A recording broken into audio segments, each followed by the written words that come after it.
Very good morning. Good morning to all of you. Welcome to Rashi online classes. Myself Govind Singh Tawar और हम पढ़ रहे हैं बेटा बायोलॉजी. Hey guys, कैसे हैं आप सभी? I hope you are good. Very good. शानदार. चलिए, कैसे हैं आप सभी? अरे वाह, सभी मस्त हैं. कहाँ चले गए थे भाई? अच्छा. चलिए. साहिल, सचिन, गुज्जर कहाँ गई? ओके. सभी वीडियो ऑन कर ले बेटा अपना. आज अपन एक नया चैप्टर शुरू करने वाले हैं. ठीक है? सेल बायोलॉजी के बाद और आज अपन नया चैप्टर शुरू करने वाले हैं. ठीक है भाई, क्लियर खतरनाक आइडिया है. चलिए देखो बच्चों, आज की कहानी में हम एक दूसरा पड़ाव जा रहे हैं, सेकंड स्टेप की तरफ बढ़ रहे हैं. अब बायोलॉजी को आपको धीरे धीरे डेप्थ में उतरना है. ठीक है, लेकिन क्या करना है बेटा? अंडरस्टैंड बेस पे समझते हुए जाना है. ठीक है, तो कैसे समझेंगे उसको? ठीक है, आज मुझे शुरू करने हैं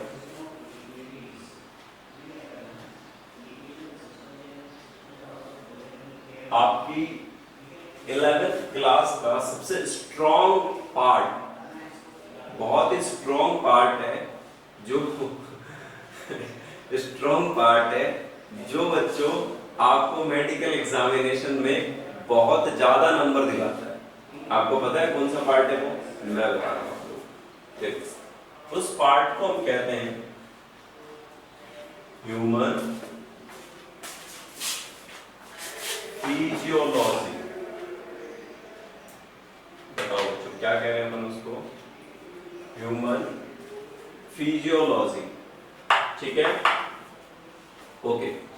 तो ह्यूमन फिजियोलॉजी में आप क्या समझने वाले हो कि ह्यूमन बीइंग्स में क्या क्या होता है. आप लोग कभी सब बहुत सारे बच्चे हॉस्पिटल्स गए होंगे. ठीक है बेटा, गुड थिंग, सभी जाते हैं कभी ना कभी.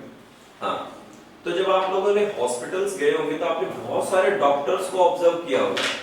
सर, डॉक्टर बहुत तरीके के होते हैं. अगर हड्डी वाले डॉक्टर की बात करें तो ऑर्थोपेडिक, सही है ना बच्चों? अगर हम जनरल बॉडी का चेकअप की बात करें तो जनरल फिजिशियन होता है. बिल्कुल बच्चों, होता है सर. अगर हम दांतों को दिखाने के लिए जाए तो डेंटिस्ट होता है. ठीक है, अगर हमारे लीवर में, अगर किडनी में है तो उसके लिए अलग डिफरेंट डॉक्टर होते हैं. स्किन के लिए डर्मेटोलॉजिस्ट होते हैं.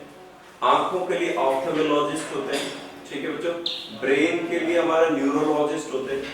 तो यानी अलग अलग डिफरेंट टाइप ऑफ डॉक्टर्स होते हैं.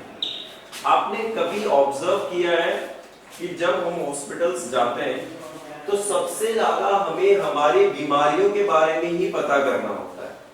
तो डॉक्टर बनोगे तो आपको सबसे ज्यादा अपने सिस्टम के बारे में पता होना चाहिए या भैंसों के सिस्टम के बारे में पता होना चाहिए? ठीक है बच्चों? हाँ, बिकॉज आप लोग बेटा ह्यूमन बीइंग्स के डॉक्टर है, नॉट वेटरनरी डॉक्टर है. वेटरनरी डॉक्टर किसका ध्यान रखेंगे? गाय भैंसों का ध्यान रखेंगे. क्लियर है बेटा?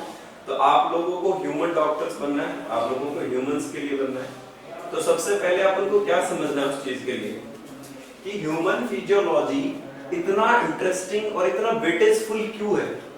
सबसे पहला तो क्या है? This is related with your body, क्या आपकी बॉडी से रिलेटेड है. दूसरा थिंग क्या है बच्चे, इसमें से डेप्थ में क्वेश्चन आते हैं कि एग्जामिनर को भी लगता है कि बच्चे का अंडरस्टैंडिंग लेवल काफी डेप्थ में गया होगा यहाँ पे. क्लियर है बच्चों यहाँ तक? तो दूसरी चीज अगर आप यहाँ समझना चाहेंगे तो ह्यूमन फिजियोलॉजी काफी इंपैक्टफुल है और ये आपकी और सब्जेक्ट की अंडरस्टैंडिंग को बनाता है. क्लियर है ना बच्चों? ठीक है, तो ये बेसिक बैकग्राउंड एक बार मैं क्लियर करना चाह रहा हूं, आप लोगों को बनाना चाह रहा हूं कि आपको समझ में आए कि हम ह्यूमन फिजियोलॉजी में क्या पढ़ने वाले हैं. क्लियर? अब देखिए ह्यूमन फिजियोलॉजी का मीनिंग क्या है और हम बात करने वाले हैं. तो देखो बेटा, अगर हम बात करें, एक तो होती है एनाटॉमी और एक होती है फिजियोलॉजी. जब आप एमबीबीएस करेंगे तो फर्स्ट ईयर में दोनों पेपर पढ़ेंगे, एनाटॉमी भी पढ़ेंगे और फिजियोलॉजी भी पढ़ेंगे. हाँ, बोर्ड एग्जामिनेशन में भी आपको लिखना है. अभी वो तो नहीं बोल रहे हो ना? हाँ सर, याद है. तो देखो बच्चों, सबसे पहले ह्यूमंस में एनाटॉमी का मतलब तो क्या है?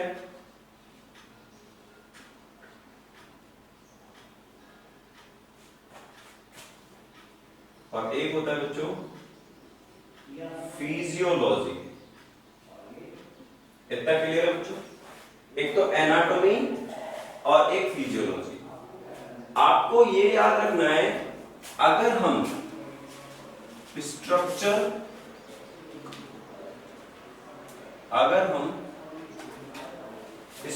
की बात कर रहे हैं, बोलो बच्चों किसकी बात कर रहे हैं? स्ट्रक्चर, किसी भी स्पेसिफिक ऑर्गन,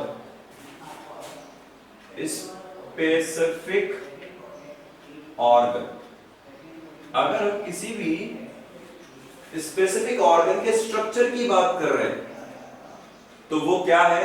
एनाटॉमी। क्लियर है बच्चों? क्या कहलाने वाली है? एनाटॉमी। अगर हम किसी स्पेसिफिक स्ट्रक्चर का, स्पेसिफिक ऑर्गन का अगर हम फंक्शन की बात कर रहे हैं, किसकी बात कर रहे हैं बेटा? फंक्शन की, तो उसे हम उसका क्या कहेंगे? फिजियोलॉजी। बोलो बच्चे क्या कहोगे आप उसको? फिजियोलॉजी। दोनों क्लियर हो रहे हैं क्या? एनाटॉमी और फिजियोलॉजी में, है ना? एक और एग्जांपल ले लेते हैं। मैं आपके सामने एक डायग्राम बनाता हूं, आप बताना, ठीक है?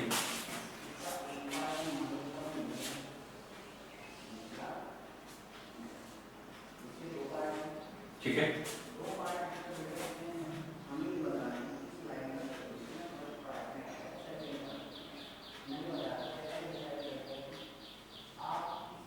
What is this?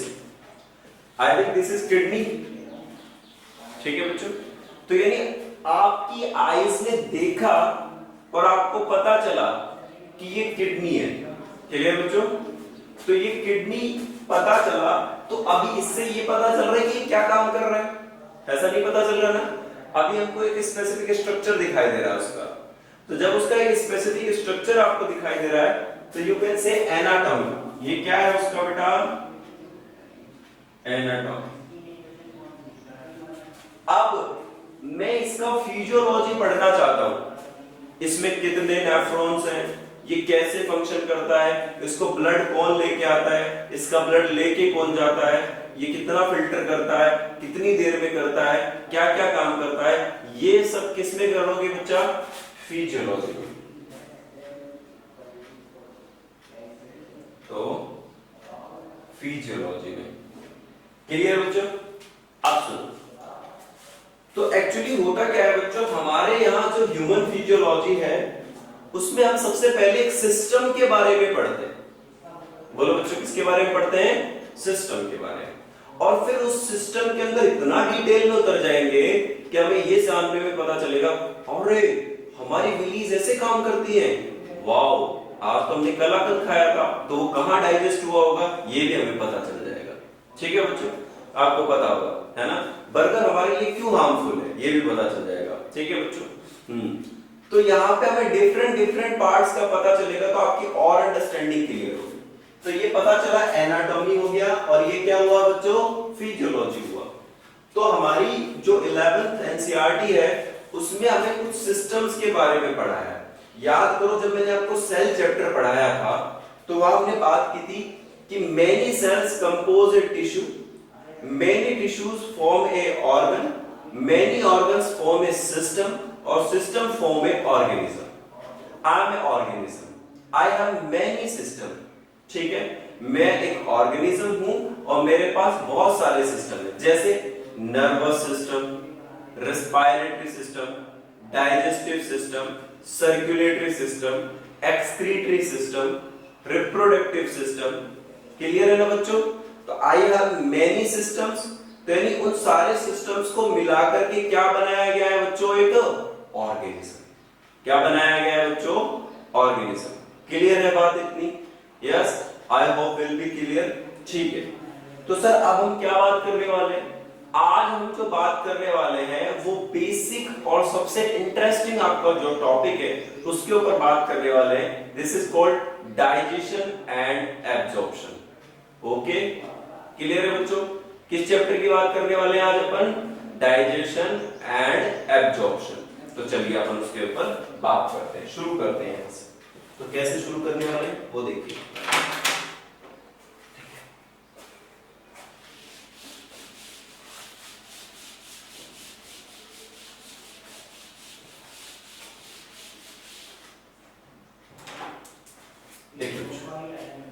Now today we start first chapter in human physiology। तो यहाँ पार्ट का नाम लिख लेते हैं पहले। हम कौन सा पार्ट पढ़ रहे हैं बेटा?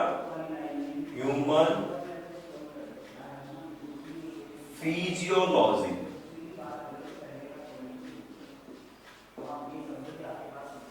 क्लियर है बच्चा? हम कौन सा पार्ट पढ़ रहे हैं? Human physiology. चैप्टर नेम क्या है बच्चों? Digestion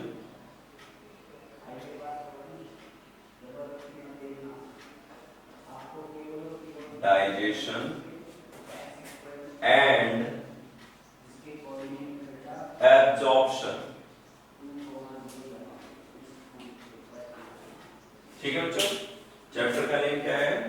digestion and absorption. Okay, अब ठीक है, थोड़ा सा अब सुनो बच्चों, मेरी बात सुनो। डाइजेशन और एब्जॉर्प्शन की जब हम बात करते हैं तो मुझे सबसे पहले ये बताओ कि आपकी बॉडी के अंदर हर एक काम को करने के लिए, परफॉर्म करने के लिए एक सिस्टम बना है। बिल्कुल, रेस्पिरेटरी सिस्टम आपके पास है। अभी कोरोना में कौन सा सबसे ज्यादा ऑर्गन हमारा अफेक्टेड था? Respiratory system. याद है आप लोगों को? लंग्स में प्रॉब्लम शुरू हो गई थी, इसके लिए लोगों को वेंटिलेटर्स की जरूरत पड़ी, ऑक्सीजन सिलेंडर्स की जरूरत पड़ी। सही है ना बच्चों? अगर हमारा रेस्पिरेटरी स्ट्रांग रहेगा और अगर हमें कोई बीमारी नहीं होगी तो हम बहुत ज्यादा काफी दिनों तक सरवाइव कर सकते हैं। ऐसा ही बच्चों आपको पता है आपका डाइजेस्टिव सिस्टम भी स्ट्रांग होना चाहिए सबसे पहले। तो डाइजेस्टिव सिस्टम क्या है, क्यों है, इसे समझने की कोशिश करते हैं। तो सबसे पहले बात करते हैं बेटा डाइजेशन एंड एब्जॉर्प्शन। तो सबसे पहले दो शब्द हैं यहां पर। सर हमने बोर्ड पर दो शब्द लिखे, एक तरफ डाइजेशन और एक तरफ एब्जॉर्प्शन। क्लियर है बच्चों? तो दोनों का मतलब समझे? ठीक है, कैसे समझेंगे? मेरे पास एक ऑयल बोतल है। आई हैव ए ऑयल बोतल सपोज।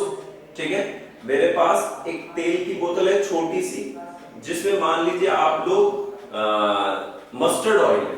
क्या है बच्चों? I have a mustard oil.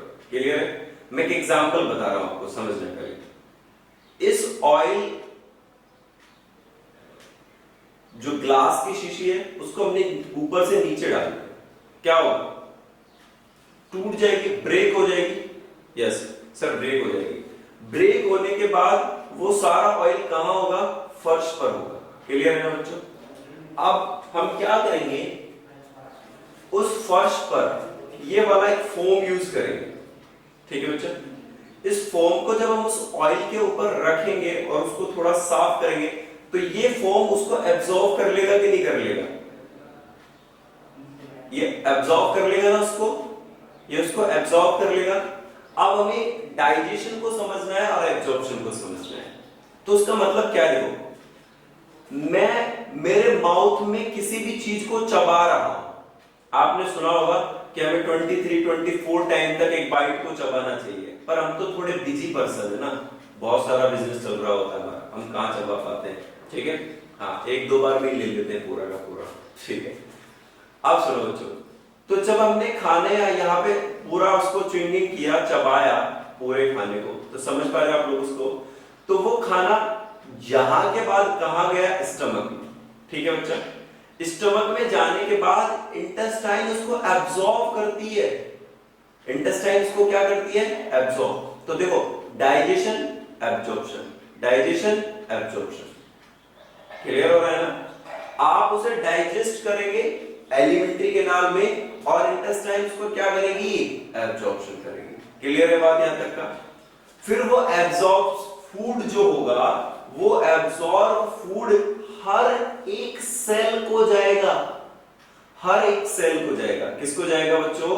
हर एक सेल को जाएगा, और हर एक सेल उसको एब्जॉर्ब कर लेगी। तो अब कैसे करेगी उसको समझते हैं। देखिए बच्चों, सबसे पहले सर डाइजेशन का मतलब होता है तोड़ देना। बड़ा पत्थर है, उसे हैमर से मारा, 2 पीसेस में टूट गया, ब्रेक डाउन हो गया। क्या हो गया बच्चों? उसका ब्रेक डाउन हो गया। तो डाइजेशन का मतलब होता है ब्रेक डाउन, ब्रेक डाउन। ठीक है, किसी चीज को ब्रेक कर देना, तोड़ देना। अब तोड़ेंगे किसको? आपको बोले एक छोटे से पार्टिकल को तोड़ के दिखाओ, उसको कोई तोड़ सकता है क्या? कैसे तोड़ेंगे? छोटा पार्टिकल हो तो। ठीक है, अब आपको बोले इतने बड़े आइस क्यूब को तोड़ के दिखाओ, हम तोड़ देंगे सर, क्योंकि वो बड़ा है ना। तो इसका मतलब क्या होगा? ब्रेकडाउन किसका करेंगे? लार्ज मॉलिक्यूल का, लार्ज मॉलिक्यूल का। समझ में आ गई बात? किसका करेंगे बच्चों? लार्ज मॉलिक्यूल का। और किस में करेंगे? स्मॉल मॉलिक्यूल में। बोलो, लार्ज मॉलिक्यूल का डाइजेशन किस में कर दिया जाएगा? Small molecule. ठीक है बच्चों, किस में कर दिया जाएगा? Small molecule. इतना क्लियर है क्या? क्लियर है। आप क्या करें? ये क्या हो गया? टूट गया।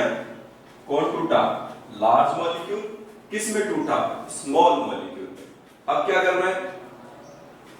अब कुछ नहीं करना है, उसको एब्जॉर्ब कर लो। क्या कर लो बच्चों? उसको एब्जॉर्ब कर लो। तो एब्जॉर्प्शन क्यों करेगा ये बता। अभी समझ में आ रहा है ना? डाइजेस्टिव सिस्टम के लिए 2 वर्ड लिए, डाइजेशन एंड एब्जॉर्प्शन। तो डाइजेशन किसका करना है बेटा? लार्ज मॉलिक्यूल का। किस में करना है? स्मॉल मॉलिक्यूल्स में। ठीक है, अब सुनो, डाइजेशन के लिए पहले हमें समझना होगा न्यूट्रिशन को। पहले किसको पता होना चाहिए? न्यूट्रिशन। सर हमें तो दाल बाटी चूरमा अच्छा लगता है। ठीक है, कोई बोलेगा सर हमें तो खीर अच्छी लगती है, कई बोलेंगे सर हमें मोमोज अच्छे लगते हैं। तो इसका मतलब न्यूट्रिशन सबका अलग अलग है, लेकिन आप लोगों की जो न्यूट्रिशन डाइट है वो न्यूट्रिशन फुल होनी चाहिए, न्यूट्रिशन लेस होनी चाहिए। हम तो मैक्सिमम लोग न्यूट्रिशन लेस ही खा रहे हैं आजकल, है ना? चलिए कोई बात नहीं, मैगी खाओ और कुछ नहीं। देखो अब यहां पर अगर हम देखें बेटा, समझने की कोशिश करें, तो यहां पर सबसे पहले न्यूट्रिशन को समझा जाना चाहिए और फिर उसके बाद डाइजेशन मैकेनिज्म को समझेंगे। तो सबसे पहले हम न्यूट्रिशन को समझ लेते हैं, तो न्यूट्रिशन से बहुत सारी चीजें हमें क्लियर हो जाएंगी। तो देखो न्यूट्रिशन, सबसे पहले क्या लेंगे बच्चों? न्यूट्रिशन। देखो न्यूट्रिशन हर किसी को चाहिए, चाहिए कि नहीं चाहिए? अगर मैं न्यूट्रिशन ही नहीं लूंगा तो मेरे पास एनर्जी नहीं होगी, मेरे पास एनर्जी नहीं होगी तो मैं आप लोगों को पढ़ा नहीं पाऊंगा। आप लोग न्यूट्रिशन नहीं लेंगे तो आपके पास एनर्जी नहीं होगी, आपके पास एनर्जी नहीं होगी तो आप फोन से वीडियो सुन नहीं पाओगे। सही है ना? तो न्यूट्रिशन सबको चाहिए, तभी हम सरवाइव कर पाएंगे ना। ऐसा तो है नहीं लो हम सनलाइट के नीचे खड़े अभी न्यूट्रिशन मिल रहा है हमको, ऐसा थोड़ी हो सकता है। ऐसा तो नहीं होगा ना बच्चों। हाँ, हमें हमारा न्यूट्रिशन लेना पड़ेगा, पैसे कमाने पड़ेंगे। रोटी कपड़ा मकान, वो सुना है ना? 3 थिंग्स मेन है हमारे लिए, तो वो 3 थिंग्स के लिए सरवाइव करना है आप लोगों को। ठीक है, चलिए धन्यवाद, समझ रहे बात को। सर जिम्मेदारियां बहुत ज्यादा दे रहे हो आप लोग, जिम्मेदार बनो तभी जिम्मेदार देश बनेगा। तो देखो बच्चों, न्यूट्रिशन क्या है, क्यों है, कैसा है? तो देखो न्यूट्रिशन में क्या क्या खाएंगे। सबसे पहला जो न्यूट्रिशन हमारी बॉडी को सबसे ज्यादा मैक्सिममली मिलता है और हम लेते हैं, उसका नाम है कार्बोहाइड्रेट। सब लोग रोटियां खाते, चपाती खाते सब लोग, और वो सब बनी किसकी है? व्हीट की, गेहूं की, और वो क्या है? एक कार्बोहाइड्रेट। क्या है बच्चों? वो कार्बोहाइड्रेट। क्लियर है बच्चों? तो देखो सबसे पहले हमारी बॉडी को क्या मिलता है सर? कार्बोहाइड्रेट।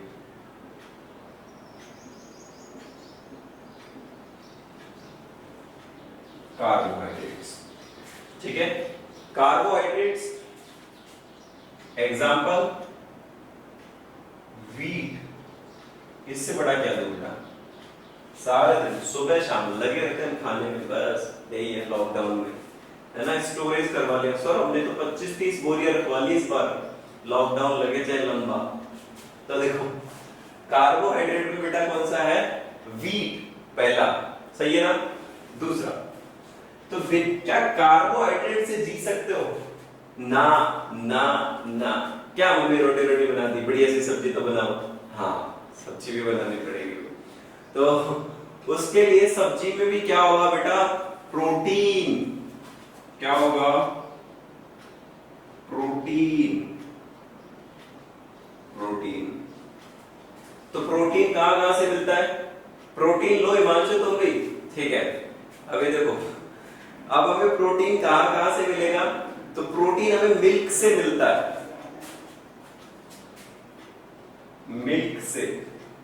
प्रोटीन हमें कहां से मिलता है बेटा? दाल से मिलता है, बीन, ठीक है बच्चों। और प्रोटीन हमें कहां मिलता है? वेजिटेबल से भी मिलता है, ठीक है। बहुत सारे वेजिटेबल्स प्रोटीनियस भी होते हैं, ठीक है। वैसे वेजिटेबल्स हमें फाइबर्स भी प्रोवाइड करवाते हैं। क्या प्रोवाइड करवाते हैं बच्चों?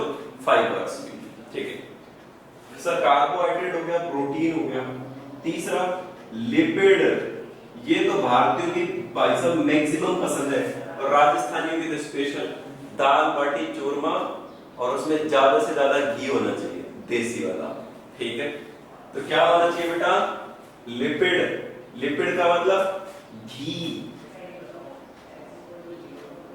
और ऑयल, ठीक है बच्चों। तो हमारी बॉडी को न्यूट्रिशन चाहिए, कार्बोहाइड्रेट चाहिए, प्रोटीन चाहिए, लिपिड्स चाहिए, ठीक है बच्चों। अगला, इसके अलावा आपकी बॉडी मिनरल्स की भी रिक्वायरमेंट करती है। भाई मुझे पोटेशियम भी चाहिए, मुझे सोडियम भी चाहिए, मुझे क्लोराइड भी चाहिए, मुझे मैग्नीशियम भी चाहिए। तो मिनरल्स की रिक्वायरमेंट भी करती है। कौन करती है? बॉडी, ठीक है, मिनरल्स। तो मिनरल्स, और मिनरल्स आपको कहां से मिल जाते हैं बेटा? एक तो वाटर से मिल जाते हैं। मैक्सिममली कौन प्रोवाइड करवा देता है वो आपको? मिनरल्स, वाटर प्रोवाइड करवा देता है। क्लियर है? तो वाटर एक तो आपको डिसॉल्व ऑक्सीजन देता है, याद है कि नहीं है? क्या देता है बच्चों? डिसॉल्व ऑक्सीजन देता है, क्योंकि H2O केमिस्ट्री पढ़ते हो आप लोग, H2O देता है ना। तो एक तो डिसॉल्व ऑक्सीजन देता है, दूसरा क्या करता है बच्चों? वो हमें मिनरल्स भी प्रोवाइड करवाता है। क्या प्रोवाइड करवाता है बच्चों? मिनरल्स प्रोवाइड करवाता है। तो मुझे बताओ न्यूट्रिशन बैलेंस डाइट होनी चाहिए कि नहीं होनी चाहिए हमारी बॉडी में? होनी चाहिए ना, एक बैलेंस डाइट। इसको बैलेंस डाइट कहते हैं। वो बैलेंस डाइट जिसमें कार्बोहाइड्रेट हो, प्रोटीन हो, लिपिड हो, विटामिन्स हो। अरे विटामिन्स को कहां भूल गए? आओ बच्चों, विटामिन्स, ठीक है। अच्छा, विटामिन्स भी होने चाहिए सर। तो विटामिन कौन कौन से चाहिए हमको? हमें दो तरह के विटामिन मिलते हैं, ए डी ई के, और एक लिखते हैं बेटा बी और सी। ये क्या लिखते हैं सर? ए डी ई के होते हैं बच्चों सर, ए डी ई को होते हैं फैट सोल्यूबल, और बी और सी होते हैं बेटा वाटर सोल्यूबल। ये मैं आपको विटामिन पढ़ाऊंगा अभी, तब बताऊंगा, ठीक है। अभी एक कंफ्यूजन क्लियर कर देता हूं। मैंने एक महीने से बहुत ज्यादा विटामिन ए लिया, ठीक है बच्चों। तो मैंने बहुत सारा विटामिन ए लिया, तो मैंने एक दूसरे अपोनेंट को पीट दिया। अब क्या विटामिन एनर्जी प्रोवाइड करते हैं क्या? हैं? कई बच्चे सोचते हैं हाँ भाई विटामिन लिया करो तो फिर बॉडी और बन जाएगी। विटामिन नॉट प्रोवाइड एनर्जी, ये याद रख लेना बच्चों। विटामिन एनर्जी प्रोवाइड नहीं करते। विटामिन क्या प्रोवाइड नहीं करते हैं बच्चों? एनर्जी प्रोवाइड नहीं करते। क्लियर है बच्चों? तो विटामिन हमें असेंशियल होते हैं केवल केवल किसके लिए? कि इनकी डेफिशिएंसी हमें डिजीज कॉज कर देती है। इनकी कमी हमारी बॉडी में क्या कॉज कर देगी बच्चों? डेफिशिएंसी डिजीज कॉज कर देती है। जैसे विटामिन ए की डेफिशिएंसी से आपने सुना है नाइट ब्लाइंडनेस हो जाता है, विटामिन बी की डेफिशिएंसी से बेरी हो जाता है, विटामिन सी की डेफिशिएंसी से स्कर्वी, डी से रिकेट्स, ई की स्टेरिलिटी हो जाती है बेटा। विटामिन के की कमी से हमारे बॉडी के अंदर ब्लड क्लॉटिंग इंपैक्ट हो जाती है। क्लियर है बात? तो विटामिन की डेफिशिएंसी से डिजीज होती है। विटामिन नॉट प्रोवाइड एनर्जी, ये याद रह जाएगा ना। आप सुनिए, कार्बोहाइड्रेट एनर्जी देते हैं, प्रोटीन भी और लिपिड भी। अब हमारे दिमाग में ये आता है कि सर सबसे ज्यादा कौन देता है और सबसे कम कौन देता है? देखो, सबसे ज्यादा एनर्जी प्रोवाइड करवाते हैं लिपिड। कौन देता है बच्चों सबसे ज्यादा एनर्जी? लिपिड। आपकी बॉडी उस पूरी एनर्जी को कंज्यूम नहीं कर पाती है, इतना याद रह जाएगा ना। ये थ्योरेटिकल जैसा ही है, बस एक बार समझ लीजिए। लिपिड क्या करता है? मैक्सिमम एनर्जी प्रोड्यूस करता है। क्या करता है बच्चों? Maximum energy. और प्रोटीन, प्रोटीन हमारी बिल्डिंग ब्लॉक कहलाते हैं बेटा। ये क्या करते हैं? आपकी बॉडी को बनाते हैं। ठीक है, जितनी भी मसल्स बनती है तो उन मसल्स को बनाने के लिए प्रोटीन की जरूरत होती है। इसलिए आपने सुना होगा बॉडी बिल्डर्स प्रोटीन पाउडर लेते हैं, प्रोटीन शेक लेते हैं। सुना है कि नहीं सुना? हाँ, तो वो क्यों लेते हैं प्रोटीन? बिल्डिंग बनानी है, वो बिल्डिंग क्यों बनानी है? बॉडी बनानी। ठीक है, तो उनको खुद की बॉडी बनाने के लिए, हाँ वो बिल्डिंग ही बन जाती है बाद में, तो बॉडी बनाने के लिए उन्हें प्रोटीन जरूरी पड़ता है बच्चों। क्या जरूरी पड़ता है? प्रोटीन। तो प्रोटीन मिलता है। कार्बोहाइड्रेट्स, कार्बोहाइड्रेट्स आपके इंस्टेंट सोर्स है भाई, ये आपकी बॉडी को एनर्जी देते हैं। क्या देते हैं? एनर्जी। और सबसे जल्दी एनर्जी देते हैं, तेजी से एनर्जी देते हैं। जैसे अभी मैं बोल रहा हूं ना, तो मेरी बॉडी में कार्बोहाइड्रेट टूट रहा है और एनर्जी प्रोड्यूस कर रहा है माइटोकॉन्ड्रिया। बात समझ पा रहे हो ना? तो जैसे ही कार्बोहाइड्रेट खत्म होगा तो किसकी बारी आ जाएगी? लिपिड की। लिपिड खत्म होगा, किसकी बारी आ जाएगी? प्रोटीन की। बात समझ में आ रहा है? तो हमारी बॉडी कंज्यूम करती रहती है। तो एक बैलेंस डाइट में ये होना चाहिए, इसको कहते हैं balance diet. Balance diet. Okay बच्चों? हाँ, तो एक बैलेंस डाइट में आपने छोटी जब क्लासेस थी तो आपने प्लेट की एक फोटो देखी होगी, है ना? उसमें दूध भी, दाल भी, चपाती भी, घी भी, मछली भी, ये सब दिखता है ना? ऐसे नहीं दिखता? हाँ दिखता था। तो वो एक बैलेंस डाइट दिखता था बच्चा। ठीक है, तो आपको भी रोज एक बैलेंस डाइट लेनी चाहिए जिसमें कार्बोहाइड्रेट्स हो, प्रोटीन हो, लिपिड हो, मिनरल्स हो, विटामिन हो। गोलगप्पे में बेटा केवल कार्बोहाइड्रेट और लिपिड है, प्रोटीन नहीं है। ठीक है बच्चों? तो कुछ भी खाओ। तो ये सारी चीजें हम यहाँ पर देख रहे हैं। अब हमें समझना है इसे आगे कि सर न्यूट्रिशन तो ये हो गया, तो दुनिया में लोग न्यूट्रिशन लेने के तरीके कितने हैं? बट टेकिंग मतलब क्या है? मतलब कि कोई खाना लेगा कैसे या खाना बनेगा कैसे? तो ऑर्गेनिजम्स को दो टाइप में डिवाइड किया गया है।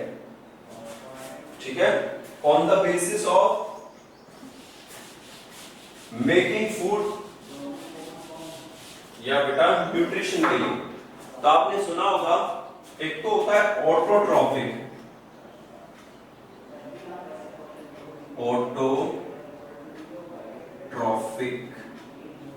या ऑटोट्रॉफिज्म। ठीक है बच्चों? और एक होता है हेटेरोट्रॉफिक,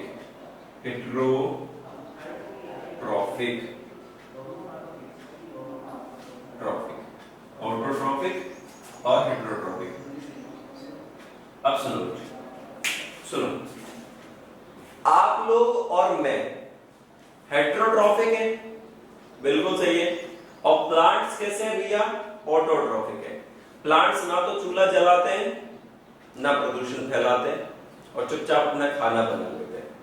हम लोग तो पहले पेड़ को काटेंगे, हैं, फिर उसे सुखाएंगे, फिर उसको पिसवाएंगे, फिर पेड़ को जलाएंगे, फिर खाना पकाएंगे और फिर खा जाएंगे। अरे कितना अत्याचार इस नेचर पे तुम्हारा, देख लो। फिर जब नेचर कोरोना ही लेके आएगी, तुम्हें लपेटेगी, देखते जाओगे तो दोस्तों।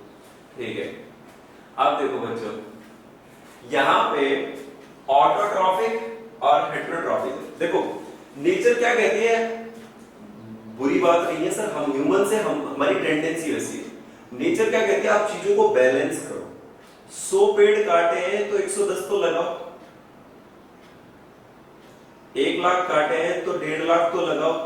हम क्या करेंगे, 1.5 लाख काट दी, एक भी नहीं लगेंगे ना। तो बट बेटा फिर अफेक्ट होगा, नेचर अफेक्ट होगा, इकोलॉजी इम्बैलेंस होगा, और वो बहुत बड़ा ब्लंडर मिस्टेक करते जा रहे हैं अपने इस नेचर में। चलिए देखते जाओ। अब बेटा ऑटोट्रॉफिक का एग्जांपल, सर ऑटोट्रॉफिक का एग्जांपल है प्लांट्स, और एक कौन है बच्चों, यूग्लिना। याद आ रहा है ना यूग्लिना भैया, the connecting link between plant और एनिमल्स, प्रोटिस्टा में आता है ये। ठीक है, दूसरे की बात करो हेटेरोट्रॉफिक। तो हेटेरोट्रॉफिक की जब बात करते हैं तो ह्यूमंस। अब सुनो बच्चों, अब देखो सुनो, ऑटोट्रॉफिज्म में क्या होता है, सिंपली एक वर्ड क्या है, सिंपल फूड, सिंपल फूड किसमें बदल जाता है बच्चों, कॉम्प्लेक्स में। हाँ, सिंपल फूड किसमें बदल जाता है बेटा, कॉम्प्लेक्स फूड में। और यहां क्या होता है बच्चों, कॉम्प्लेक्स फूड किसमें बदल जाता है,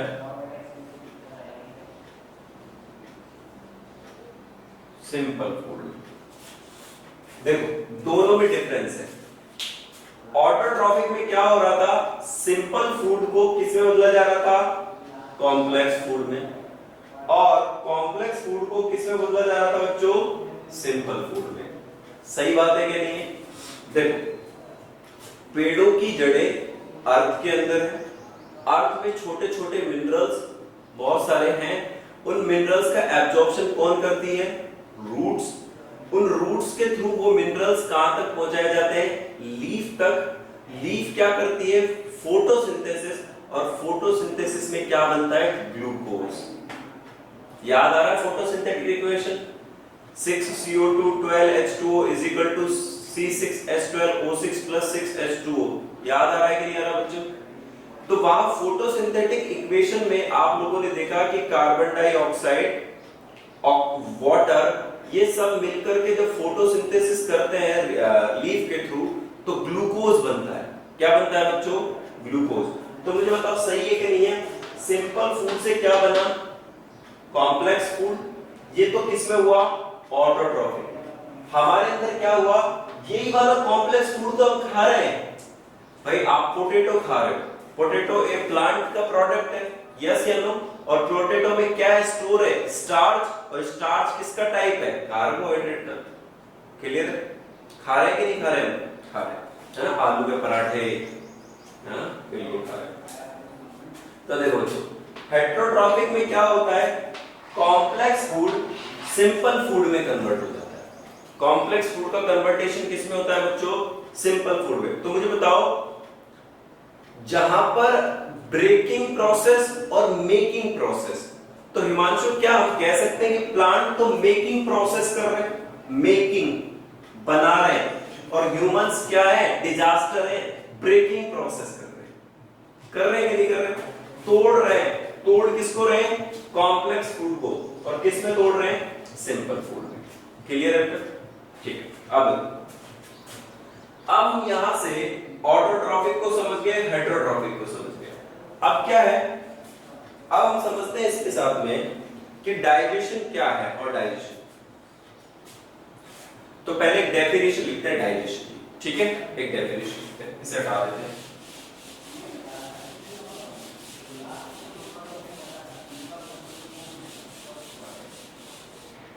डेफिनेशन क्या होगी, देखो बच्चों,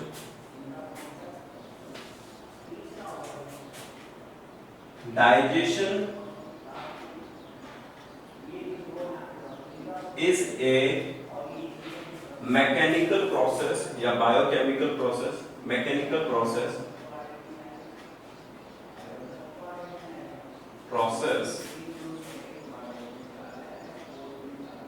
for digestion is a mechanical process for change large food particles into small food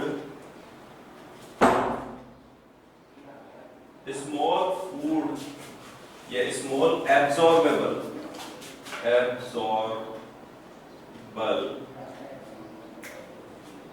digestion is a mechanical process for change large food particle into small absorbable food particles mention कर लो बच्चों digestion is a mechanical process for change large food particle into small absorbable food particles शानदार अब देखो इसमें क्या हुआ अब इसमें क्या करना है सर मैकेनिकल तो क्यों कह रहे हैं आप उसे तोड़ रहे हो ना माउथ के अंदर स्विंगिंग कर रहे हो चबा रहे हो फिर उसके बाद उसको फिर तोड़ा जाएगा स्टमक में फिर तोड़ा जाएगा इंटेस्टाइन में मार पीट पाट के फिर काम करेंगे है ना तो देखो कितना सारा अत्याचार होगा फूड पे वो दिखाएंगे अभी आपको तो digestion is a mechanical process for change large food particles mention करो बेटा इसको large food particles into small absorbable food particles small तो बना लो अगर absorb नहीं हुआ तो digestion थोड़ी होगा नहीं होगा ना डाइजेशन का अगला स्टेप क्या है देखो ऐसे मान ये डाइजेशन अगला पैर एब्जॉर्प्शन तो पहला डाइजेशन होना चाहिए और फिर क्या होगा बच्चा एब्जॉर्प्शन होना चाहिए अगर किसी की बॉडी में डाइजेशन और एब्जॉर्प्शन ठीक तरीके से हो रहा है तो यू कैन से उसका डाइजेस्टिव सिस्टम अच्छा है अगर आपकी बॉडी में फूड डाइजेस्ट ही नहीं हो रहा है तो क्या एब्जॉर्ब होगा नहीं होगा ना मैं नीट का एग्जाम ही ना दूं तो क्या मैं डॉक्टर बन पाऊंगा नहीं बन पाऊंगा तो पहले आपको एग्जाम देना पड़ेगा तब डिसाइड करेगा रिजल्ट कि आप डॉक्टर हो या नहीं तो ऐसे ही पहले फूड डालो तो सही फिर डाइजेस्ट होगा और फिर एब्जॉर्ब होगा ना सर बाहर रखा रखा प्लेट में भी एब्जॉर्ब हो जाता है कई बार तो पेट भर गया क्या बात ऐसे ही रहे तो बढ़िया रहेगा ठीक है बच्चों हाँ ऐसा हो जाता है ना कई बार हाँ बाहर से देखिए आज तो सब्जी अच्छी नहीं आज पेट भर गया ठीक है अब देखो बच्चों तो यहां से क्या करना है digestion is a mechanical process for a change large food particle into small absorbable food particle अब सुनो मेरे डियर स्टूडेंट्स आपके लिए अब खतरनाक काम शुरू होता है फिजियोलॉजी जब से शुरू हो गई आपके शुरू के 2 पेज मन से तन से मोबाइल से है ना ठीक है बच्चों ये आपको बढ़िया से पढ़ने बिल्कुल पढ़ने आपकी एनसीईआरटी का मुझे रंगी हुई दिखनी चाहिए कितने लोगों ने मेंशन किया है वहां पर कि हमने क्या क्या टर्म समझी जो टर्म नहीं समझ में आए आप उनको अलग से लिख लीजिए वो मैं डिस्क्राइब कर दूंगा और आप समझ लें शुरू के 2 पेजेस ठीक है डाइजेशन के लिए और उसके डायग्राम की प्रैक्टिस करेंगे आप लोग प्रैक्टिस क्यों करनी है बोर्ड एग्जामिनेशन के लिए और अंडरस्टैंडिंग के लिए किस किस के लिए बच्चों बोर्ड एग्जामिनेशन के लिए और अंडरस्टैंडिंग के लिए क्लियर है ना कर लेंगे इतना डाइजेशन एब्जॉर्प्शन के 2 पेज पढ़ने हैं डाइजेशन का डायग्राम बनाना है अंडरस्टैंड करना है